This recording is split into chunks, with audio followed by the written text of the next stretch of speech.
Hey Flashpoint fans, welcome to my Halo Flashpoint model tier list. This is going to be based on my experience playing about 8 games or so of Halo Flashpoint.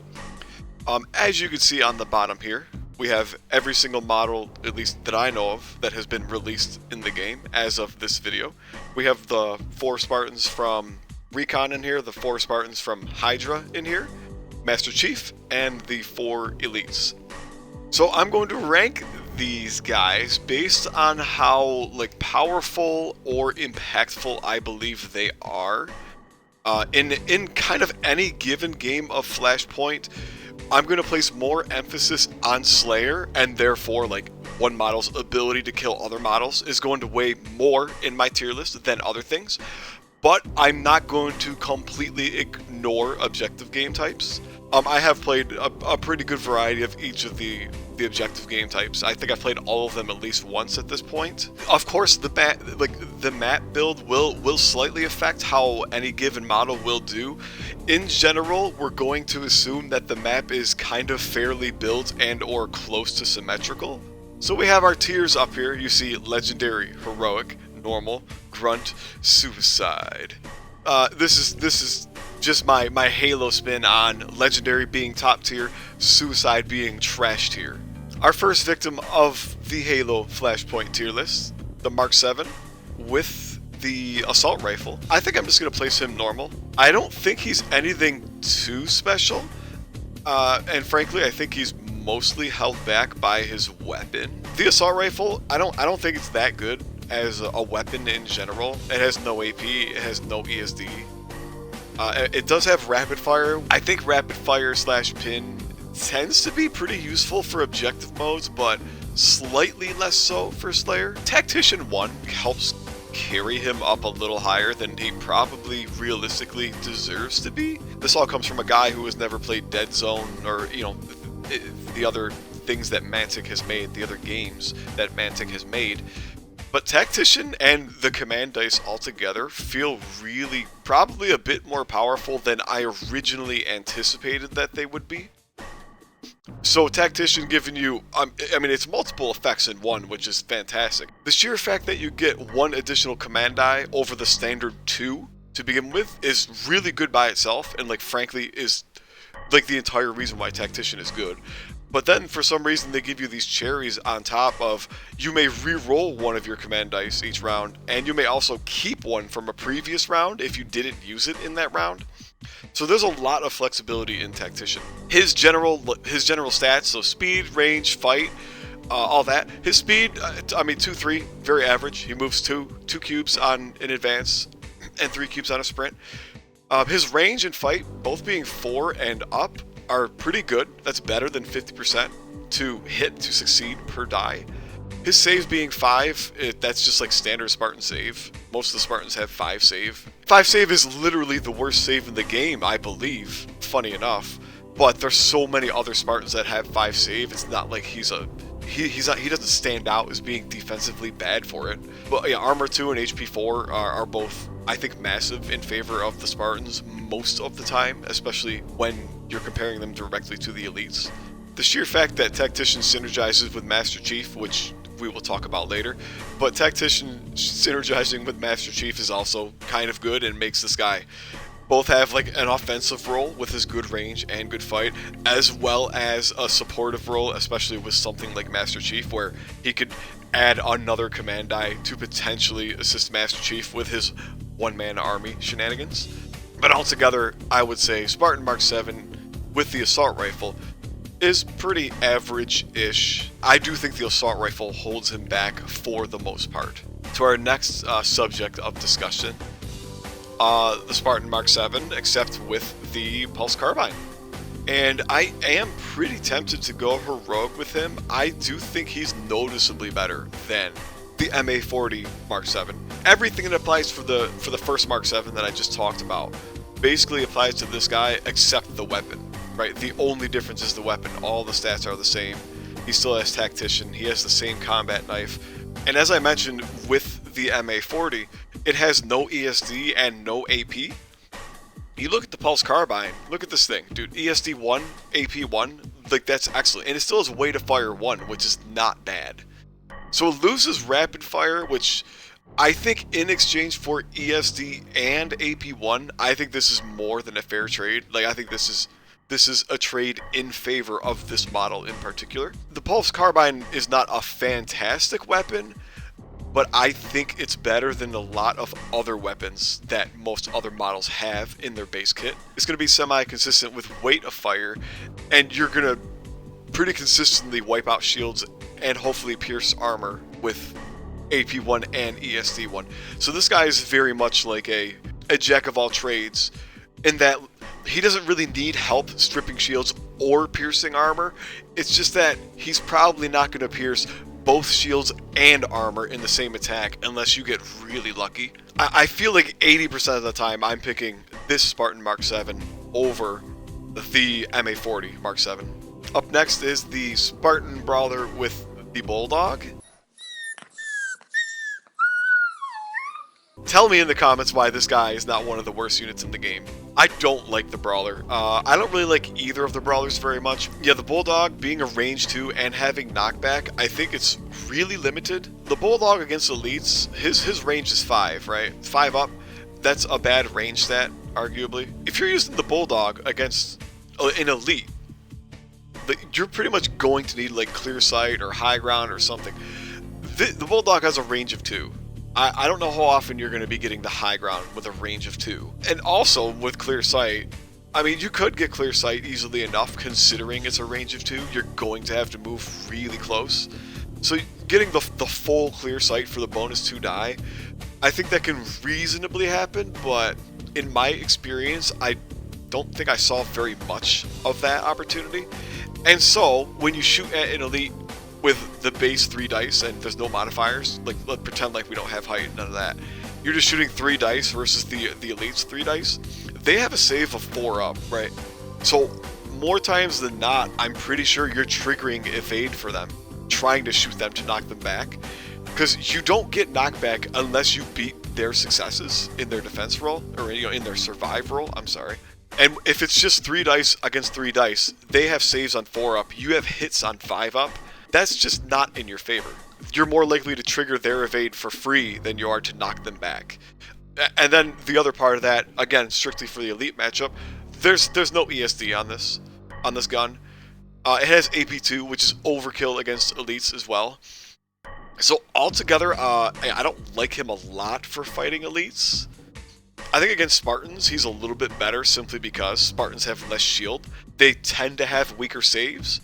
So therefore, like, your range of 5 is more typically going against a save of 5 instead of a save of 4. Yeah, and then AP2 is actually good. Like, you're getting the full use of that against Spartans. Lethal, in all reality, is technically less good against Spartans because they have more life than elites. But in some ways, that makes it more useful to kill the Spartans because you're burning through their HP faster. But I would say, yeah, the Bulldog is marginally better for fighting Spartans. Fight of 3 is nice. This guy doesn't seem to ever get into his close combat very often for me. The Brawler just constantly spends his time in the respawn for me. And then, like, he tries to walk out, and within 1 or 2 shots, he's just dead. He's dead again. He gets killed again, and he hasn't done anything because he doesn't have a gun to shoot back with at like 4 or 5 spaces. And he clearly, if he can't get if he can't get his shot off because he's dying too much, he definitely isn't getting a fight off because he's dying too much. This guy doesn't do anything except fight, and I don't think he ever really. I feel like he very rarely lives long enough to actually use his fight stat. He doesn't have any other skills other than energy shield or any other, I don't know if it's called an ability. I don't remember the name, but so under his name at the top, he has energy shield. That's it. He doesn't have tactician, he doesn't have fast transition, he doesn't have scout. He's the only Spartan that's just, he has an energy shield. He's really bad at ranged combat. He has a range of 2, he has a terrible range stat, he has a terrible save stat to save against ranged fire. He's a moving target. This dude is just a moving target. That's all he is, and he just dies. He dies too much. I feel like I could rant about how much I dislike this model for a long time, but I'm going to move on. To the Needler! So, yeah, he's going grunt mode. So everything I just said, and again, this is the Brawler, everything between the Brawlers is the same except the weapon. So, we're generally saying a lot of the same stuff that we just did for the other guy with the Bulldog. Well, I'm just going to talk specifically about the Needler here. So Needler has a range of 3, marginally better than the range of 2 of the Bulldog. It has rapid fire, which the Bulldog doesn't. And I think rapid fire synergizes really well with the mid to high fight models.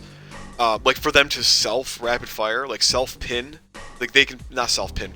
So for them to be self-sufficient in that this dude could rapid fire somebody that he wants to assault, assuming they're within at least 2 spaces, maybe 3 if you're using an advanced command eye or a shoot command eye. But rapid fire basically being self-synergizing in his kit, because you could pin something and then run up and assault it.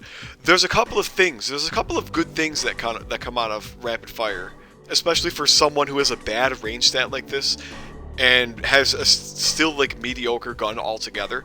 So number 1, when you're fighting Spartans, if you rapid fire a Spartan, if you get the successful pin, they can't do their special order against you, right? The Spartan snapshot. If they're pinned and you charge them, they don't get to snapshot you. Number 2, against the elites, rapid fire can pin them, and only if you successfully pin, which again, we are talking about a range stat of 5, but if you do successfully pin the elite, they don't evade while they're pinned. And the good thing is you do get +1, you do get 4 dice as a base in that test, in the rapid fire / blaze away test, versus the regular shoot action of 3.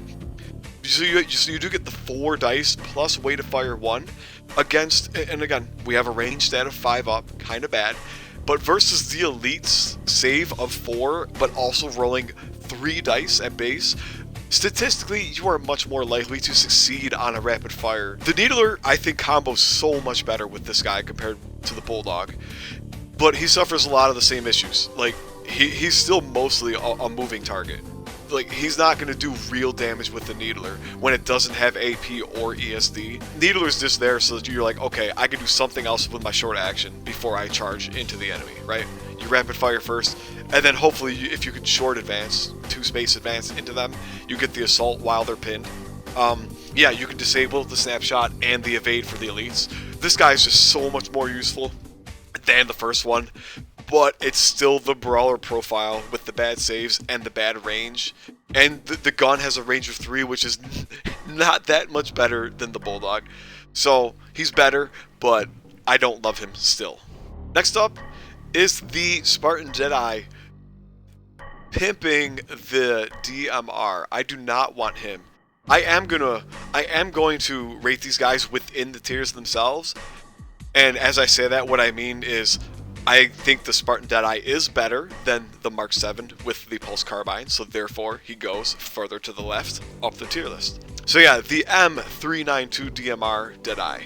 The range stat of 3 up is crazy. Let's look at his DMR. So we got the range stat of 3 up, right? Like, you're hitting, I believe, at 75%, right? You only miss on 1 and 2 on a D8.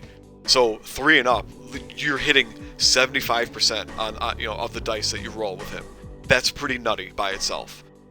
You look at his DMR, range 6. Range 6. This guy has a speed of 2, right?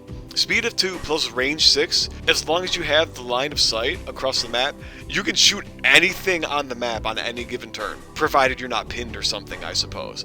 On any given turn where this guy is free to take both of his actions, you could walk 2 spaces and shoot 6. You could shoot from one corner of the map to the other corner if you wish. Like, that's how absolutely nutty this is. The DMR having a range of 6, like, this is a mistake in my opinion for game balance. Like, this guy's damn near legendary in my opinion. You start with a dude who can, from the very outset of the game, and again, given that there's line of sight, you can start on one corner, walk 2 spaces, and then blow some guy's brains out entirely across the map. Now, there's some caveats here. There's no ESD, there's no AP, so the DMR does suffer from not having the extra steroids once you do get successful hits. It does have lethal 1, so once you do get the damage in, it's decent enough.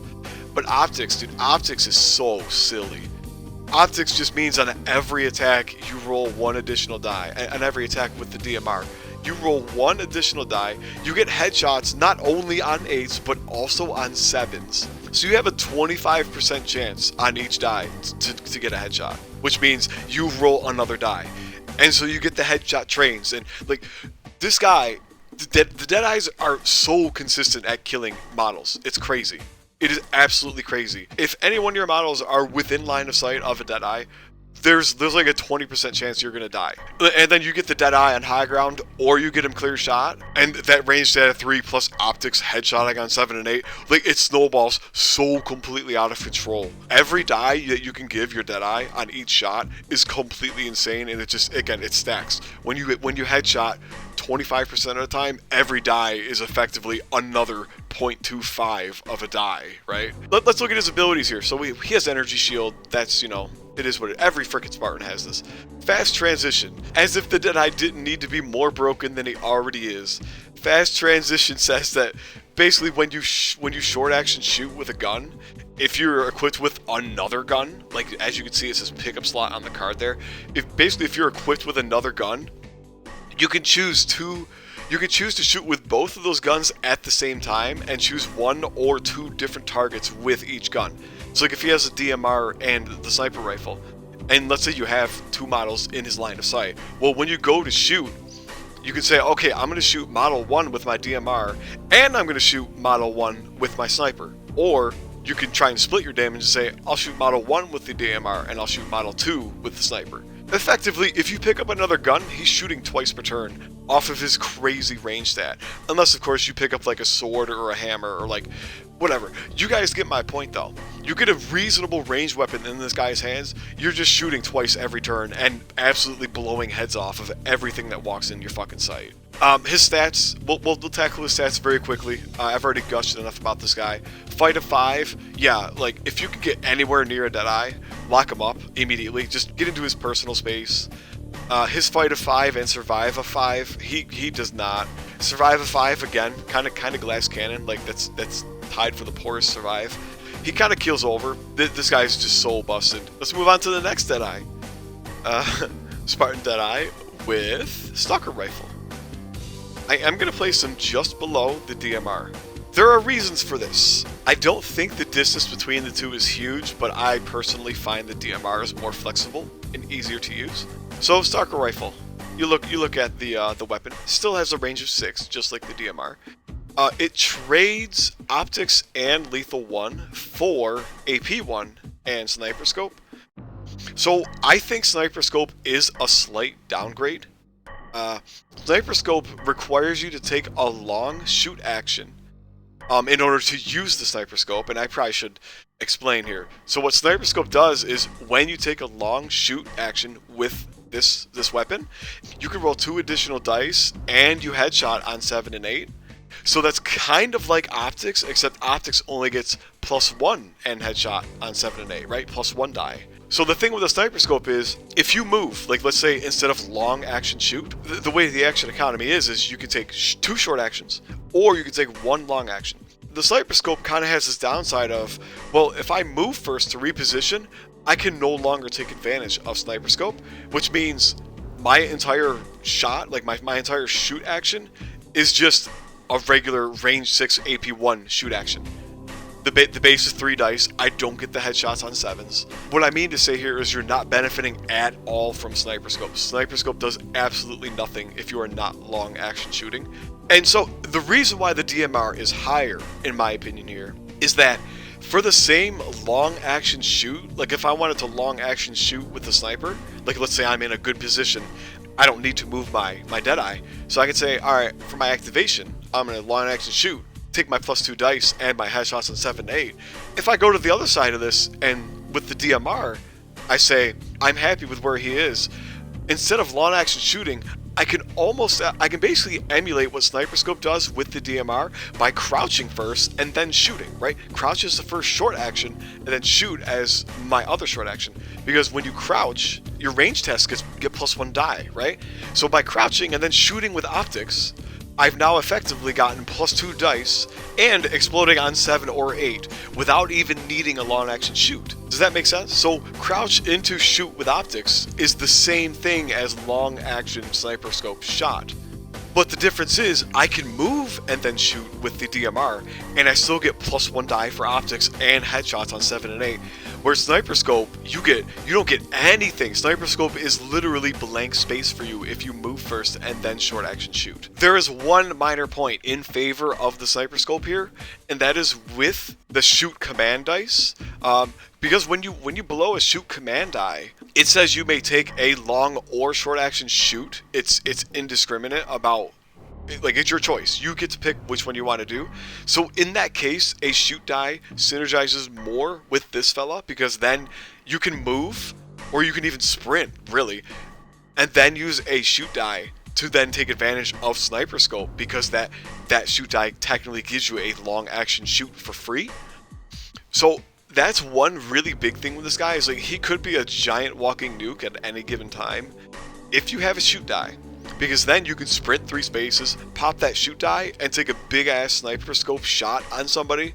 And if that sprint gives you clear sight, then you're getting +4 on top of your base 3. Like that's one of the very few things that this guy has over the DMR, in my opinion. There's also the other problem with fast transition. So when you shoot with fast transition, you can't do a long action shoot with it. You have to make effectively 2 short action shoots. Like, you have to be using short actions to do this. So like if you pick up, as I said with the DMR Deadeye, like if you pick up the sniper rifle, you would technically have to give up Sniper Scope on both the Stalker rifle and the sniper rifle if you want to use fast transition to shoot with both of them, where the DMR fella still gets optics with fast transition. I fully understand, like there's an argument to be made that the Deadeye is really pretty powerful without needing a second weapon, considering Stalker Rifle Sniper Scope is just good if you're in the right position and you have no need to move. I lean towards preferring the DMR personally. Still, this Deadeye is by no means a pushover. He still murders just about as many people as the DMR one does, so don't sleep on these bastards. We're up to the Spartan Zvezda with the Commando. I think I'll put him in the normal tier. A lot of people on the Discord servers seem to really shit on this guy. I don't really know. I mean, I guess they reasonably do because of his bad speed. He has a speed of 1 for advance, which does feel kind of bad. But I think that's mostly made up for with the rest of his kit, especially with Scout. At least for the start of the game. Like, he gets the kick he needs to get into the map with Scout. And I mean, this is my YouTube video, my tier list, so my opinion. I mean, this guy is not like game warping or anything, but I think he's pretty mediocre. Like he gets the job done, but I don't love him. So we got the Commando. Let's talk about this Commando here. His VK78 Commando with a range of 6 and optics. The DMR, right? You guys just heard me gush about the DMR. Range 6 and optics is a formula for a disgusting monster. I think that alone kind of props this guy up. Like, the speed of 1 is definitely kind of devastating. With a range of 6 and optics, the speed of 1 is less devastating in my opinion, compared to the Brawler, who just like a range of 2 and it's really shitty range stat. This guy has a range stat of 4 and a range of 6, so he can actually do something at range, even if he doesn't do a lot in my opinion either. This is still better than nothing. And again, optics, when you're getting headshots basically 25% of the time, there's always a reasonable chance that you're going to go on a freaking headshot train and get like 7 hits on an attack that like you never really expected. Like, it's very swingy. But the other half of the Commando here, which is also semi-useful, I mean, it's not perfect, but it's there. We got Rapid Fire. Rapid Fire, unfortunately, does not synergize with optics. It explicitly states that when you use Blaze Away, optics does not work.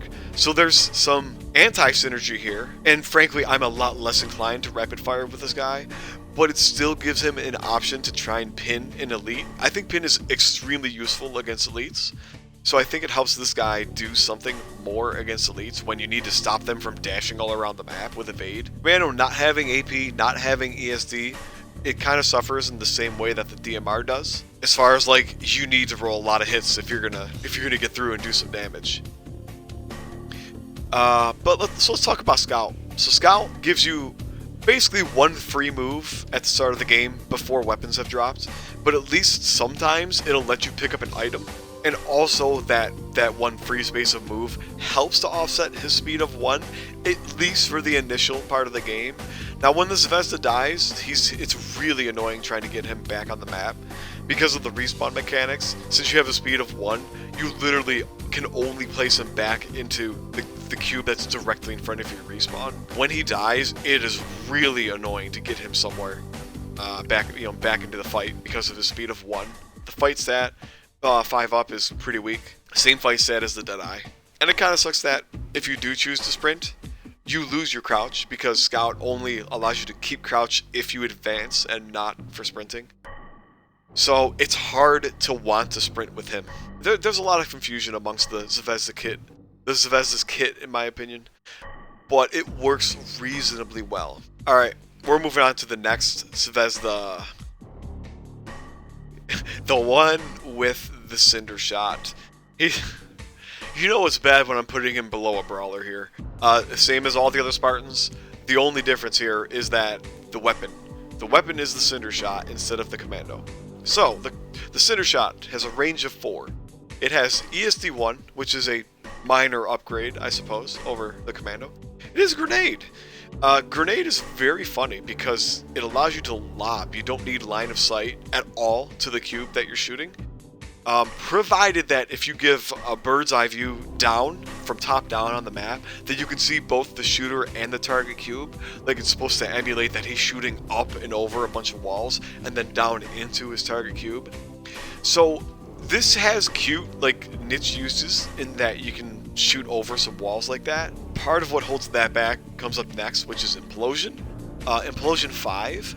So the problem with Grenade, I guess it kind of includes Grenade and Implosion here, is that these are tests that can't be modified. The rules explicitly state you can't modify these. So like there's no clear sight, there's no high ground, there's no crouch, and I mean we got the Zvezda here who has Scout, which kind of encourages him to be crouched. So like he can't, I mean he can still benefit from the defensive advantages of crouched, which is you get +1 die while defending against shoot actions. But you don't get crouch bonus for shooting with the Cindershot, which is kind of a bummer. Yeah, and then you get into like Implosion 5, which means you're only rolling 5 dice. The only way to potentially get more damage there is with headshots on the 8s. So when Implosion always deals damage on 4 and up, most of the time you expect to hit 2 to 3, right? 2 to 3-ish damage, or 2 to 3-ish successes. Given that most other models who are, trying to save against this, they're probably getting 1 to 2 saves. You're probably pinging shields and not ever really doing damage through, especially Spartan armor with this, because it has no AP. Because you got ASD, right? Like this is very much a let's blow them up and just knock their shields down and let someone else go in and finish the work, right? Finish the job. Someone who has more AP, like maybe the Bulldog. I think the Cindershot is marginally better against elites because of the ESD and the lethal. Like ESD and lethal are both very powerful against elites because of their lower health and lower armor compared to Spartans. But Cindershot, unfortunately, doesn't cause like scatter / pin. So when you shoot an elite, you're unfortunately going to cause them to evade, which can be dangerous, especially like with the sword guy. And I don't think the Cindershot is very often straight up one-shotting elites. I think I like the Commando more, just altogether. I really do. We've made it to the Spartan Legend. Master Chef, Maestro Chef, John Chief, 117 in the house, legendary. Yes, he is a Spartan legend. He is not in the legendary tier because he is a Spartan legend. He's in the legendary tier because I think he is really powerful. He's really good. He's also hella fun to use. 2 things I think that hold him back maybe slightly is that he costs quote-unquote 2 models. So Halo Flashpoint has a 4 model buy-in, right? You can basically choose to buy 4 models for your army, and then you walk in with those 4 models to fight. Maestro Chef, he costs 2 models to buy. So if you buy Master Chief, you can only buy 2 other models to go along with him, so that your max team capacity is effectively 3 at that point. I kind of feel like it's better to have more models on Capture the Flag, and I don't know why. I can't explain it. Capture the Flag just feels like a mode where you wish you had more models running around. I mean, I got a lot to talk about with this guy. So before I go into one-man army, let's just talk about his abilities, right? Energy Shield, he has 3 instead of the standard 2, which is kind of nice. He has Stoic. Stoic means he basically cannot be pinned, and he cannot crouch. This also means that he can't teabag his enemies. Hashtag I am enraged and appalled at this. Mantic is depriving me of my true Halo tabletop experience. I think there was one single time where I wished I could have crouched with him. The Stoic's downside is barely even a downside. Being completely immune to pin is huge. I think especially against elites because they all have the freaking grenades. He can't be pinned by rapid fire. And then Tactician 3. Tactician 3 is so insane. You start with a base of 2 command dice. This guy literally more than doubles your command dice by himself. So you go from 2 to 5 command dice. You can re-roll any 3 of them after you see the results of the first 5. And then at the end of each round you may carry over up to 3 unused dice as well from the previous round if you wish. Yeah, Tactician 3 is super powerful. And going into one-man army synergizes so well with him. And this kind of brings up the point with the Mark 7 that like any other additional tacticians that you can bring in can also help Chief a lot. In that, one-man army says that when you first activate Chief at the start of his turn, you may blow one of your special order dice, which means you do need to roll one of those. And yeah, funny enough, in one of my streams, my opponent Hunker, he must have went a couple of rounds rolling 5 or 6 command dice. He did not get a special order in like I think 2 or 3 rounds worth of rolls. I think that's astronomically small that actually happens. But that is something still to note, that like you need to have a special order die in order to use one-man army. You use a special command die at the start of the activation, and then you may use as many of your other advanced fight and shoot dice for Chief during his activation. His stats all being 3 up, literally insane. But one of his other drawbacks, other than costing 2 models, is that he starts with an energy sword. So he kind of can't do anything until he gets really close to somebody. The I need a weapon meme. I need a weapon.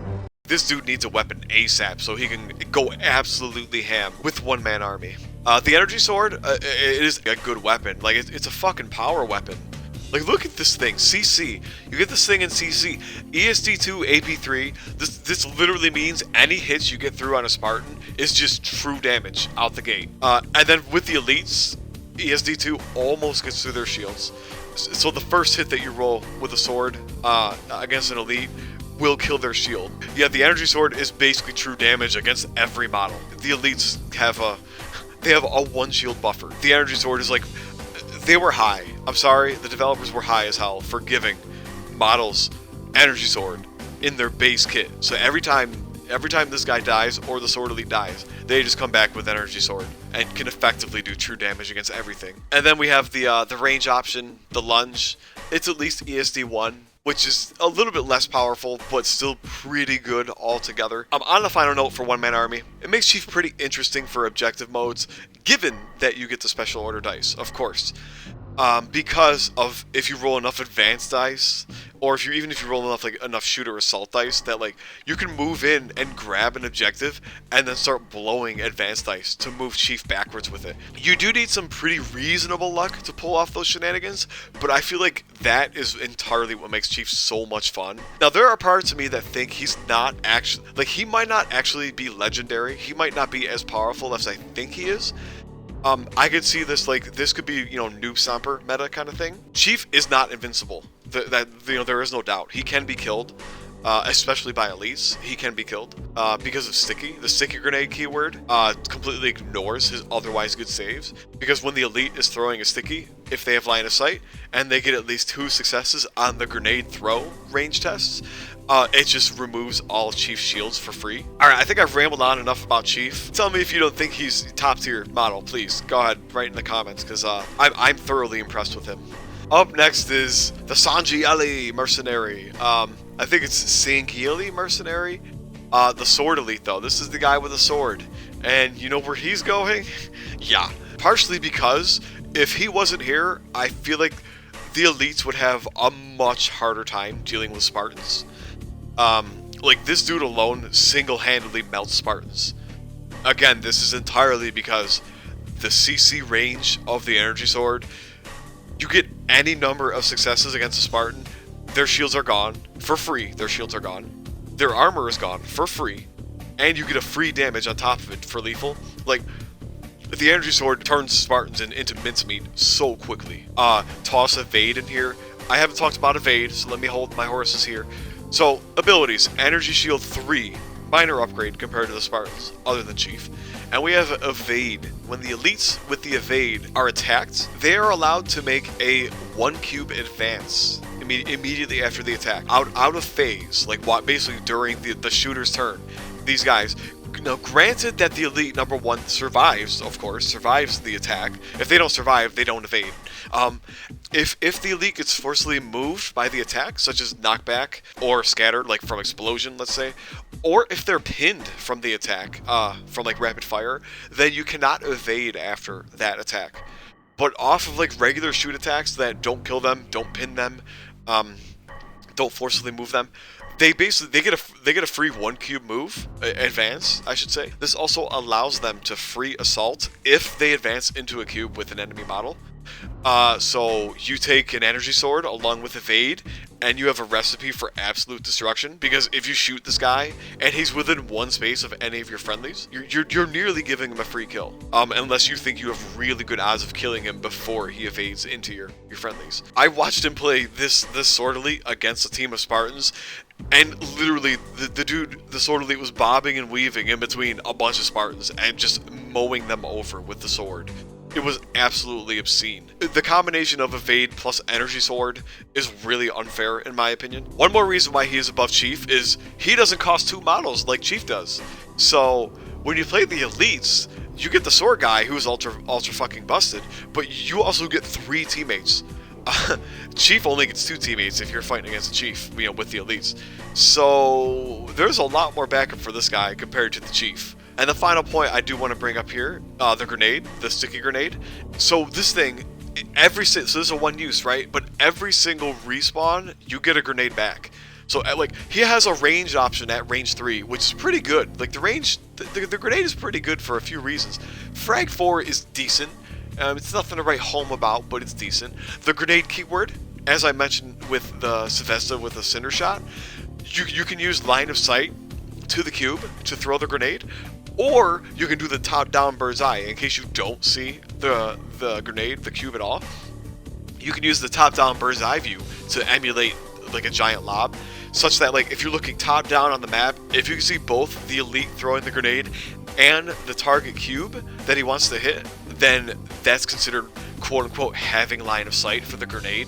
So you can still throw the grenade despite not seeing the cube at all in that instance. Like directly seeing the cube, true line of sight to the cube is what I mean. And that's pretty good. Like that gives this guy options to like run behind cover, throw the grenade, pin a bunch of models, like pin 1 or 2 models, because you can't forget frag pins people. So therefore, like this guy, again, kind of like the Needler Brawler, this guy like self-synergizes with a grenade. It is only 1 use, but like honestly, that's all he needs. He'll get in with that, right? You pin 1 or 2 models with that grenade from behind cover, like out of sight, and then on the next activation, you run in there and skewer their asses with the energy sword. It is so self-sufficient, it's insane. And then once he's in, like once he gets in and gets that kill, suddenly the next guy that shoots him cause evade, and then you're getting a head start, or potentially already skewering one of his other teammates because of evade, triggering free assaults. This guy's kit is so impeccable. Do you guys get it?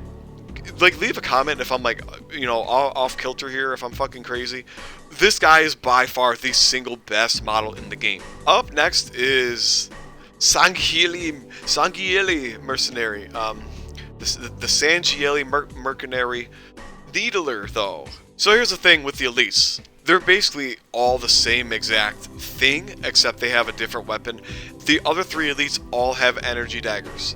But otherwise, they all have different weapons, but the exact same kit. They all have evade, they all have a plasma grenade, they all have 4-ups on their range, fight, and saves. We're going to talk very briefly about energy daggers, real quick. And this is partially why the other elites are probably going to score a fair chunk lower than the sword elite. The energy daggers is kind of a bad weapon. Look at this keyword, like it's only smash 1 and AP 1. The Spartans have AP2 and ESD1. Smash 1 just lets you roll one additional die while melee attacking, while CC, assaulting. Which, I mean, it's not useless, but if you're trying to assault a fully healthy model with full shields, and even like something like a Spartan who has armor 2, AP1 is like not cutting it in melee, and Smash certainly isn't doing a whole lot for you either. Yeah, Spartans have an AP2 and ESD1. They're almost a mini energy sword for the Spartans. The Spartans basically have a mini energy sword, where you'd think the energy dagger should be the quote-unquote mini energy sword. If the energy dagger also had ESD1, and I personally believe it should, like give it AP1, ESD1, and Smash 1, I think it's approximately on par with the Spartan daggers. As it stands, the Elite's CC weapon, this is kind of bad. Arguably worse than the Spartans out the gate. So talk about the Needler. This was kind of already mentioned when I talk about the Brawler with the Needler. But again, like the Needler, no AP, no ESD. Needler is just pretty much, oh, use this if you want to pin somebody. Needler is going to be a little bit better against Elites because they have armor 1. But yeah, against Spartans with armor 2, it's like, you're really trying to get lucky, trying to break through armor 2. I personally view the Needler as rapid fire the gun. Despite their kind of crappy energy daggers, I think that's still generally this guy's best play style is the kind of CC-esque pin with rapid fire and charge in. This guy has a plasma grenade, which, maybe that should be enough to put him closer to the Needler Brawler. I don't know. I feel like his fight of 4, which is weaker than the Brawler's fight of 3, and his weaker melee, again, my opinion, his weaker melee weapon of the energy daggers, both put him worse at the close combat role than the Brawler, though. So I think this is kind of solidly why I put him here. Up next is Sangieri Mercenary with the Pulse Carbine. I'm almost tempted to go heroic with him, but I think he's about on par with the Mark 7 with the assault rifle, but it's tough. It's a close call to me. Mostly because of Tactician. This Elite, I mean, again, this is the same as the other Elites. He only has Evade and Energy Shield 3. And the Elites have 3 HP, 1 armor. I think the lack of Tactician almost puts him below the Mark 7, but the Grenade and the Pulse Carbine make him slightly better. They both have slightly different pros and cons in different ways. If this guy could have Tactician 1, maybe instead of Evade, or maybe instead of the Plasma Grenade, I probably would put him in Heroic tier. Like, I just wish the Elites had Tactician. And I haven't mentioned this yet, but the Elites having absolutely no Tactician between the 4 of them kind of bones them. Like, it really sucks to only roll two combat dice and be stuck with whatever you roll. Like, having absolutely no Tactician to help you re-roll and like influence which dice you get feels atrocious, frankly. Evade, I guess we're kind of talking about like Evade versus Tactician as an ability, and that's a tough call too, actually, but I would think Tactician is still slightly better. I would think this Elite slightly wants to remain at range more often than not, simply because I feel like the Spartans will murder Elites in fights due to their stronger knife, their combat knife. For the Spartans, that is. I think he's a pretty decent model altogether. And our final victim, there's no way. Suicide, the unit, right here. Sanguinary Mercenary, Plasma Rifle. You are absolutely gimping yourself if you bring this guy, in my opinion. Worst model in the game, bar none, because Plasma Rifle. So continuous fire and long, I should say, are both mostly cons, in my opinion, to the gun. Like, they negatively impact the ability of this gun. It has ESD1 and rapid fire. Like, rapid fire is like the only remotely salvaging thing of this gun. At least you can pin somebody with it. But continuous fire gives you way to fire too. And then a self-damage check, which then damages you. Like, it straight up damages you through shield. Like, it ignores your shields and armor and just says, hey, if you fail this test, the continuous fire damage test, you take a wound, like an actual wound. Which means if you want to charge in and fight, which is what I believe this guy wants to do, due to rapid fire and due to long, which I'll get to in a moment. So, if you use rapid fire and then, like, to try and pin something because you want to charge in and assault it, if you fail the continuous fire check, you could self-damage yourself, which then means that if you go in to fight someone, you give them a bonus die because you are damaged. Because there's a rule which says that while two models are fighting, if the model that they are fighting is damaged, then the other model gets +1 die. That goes for both the attacker and the defender. So if I use rapid fire and then take damage from continuous fire and then charge in and attack some model, I mean, let's pretend like this model is not damaged. He's getting +1 die because I suffered damage because I have a wound. This is it's so bad. But then the other part here, long. Long says that you have to make a long shoot action with the gun. You cannot make a short shoot action. There's no such thing, except via rapid fire. That is the only exception. So if you want to shoot with him, you have to stand still and shoot. And ESD1 AP1 and range 4 is just literally pulse carbine, right? The pulse carbine basically just doesn't have rapid fire, but like compare the guns, range 4, AP1, ESD1, those are all good by themselves. But the plasma rifle takes on 2 negatives of continuous fire and long, which just so completely murders any chance it had of being any good. Everything I've said about the Elite so far like still applies. That it's like, yeah, like even if you get the rapid fire and all that, like you get the rapid fire and then you charge in, it's the energy daggers aren't super good. I mean, at least the Elites have the fight of 4 up. But the energy dagger isn't really super good as a CC weapon, so this guy's he's a pin bot. I don't know, he's bad. Write a message in the comments like, what does the plasma rifle elite have going for him other than a pin bot and like hoping you don't self-damage before you go in and assault somebody, right? Let me know how your experiences have been with Halo Flashpoint. I've been having a bit of fun playing this game on Tabletop Simulator especially. This unhinged rant is over.